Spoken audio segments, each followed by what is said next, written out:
Hello బాబాయ్, good morning.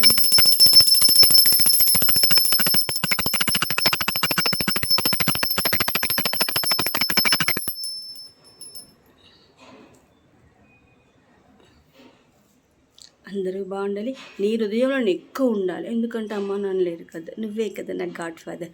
So దివ్యతల్లికి కొంచెం జ్వరం తగ్గింది, ఇంకొంచెము కూడా ఫినిష్ చేసి. ఎందుకంటే పసిపిల్లలు నీ పిల్లలు కదా తండ్రి, నేనంటే నీకు చాలా ఇష్టం కదా.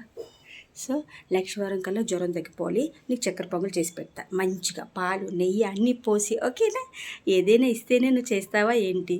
నువ్వు సర్వయాంతమి తండ్రి. ఏదో అట్లా అన్నాను ప్రేమతో. భక్తి ఉనే చోట భగవంతుడు ఉన్నదన్నది ఎంత నిజమో, పూజ గది ఉండే చోట రజనీ ఉన్నదన్నది కూడా అంతే నిజం ఫ్రెండ్. అమ్మంటే ప్రేమ, నాన్నంటే గౌరవం, దేవుడంటే ఎంతో భక్తి, అన్నీ కలిస్తేనే రజనీ.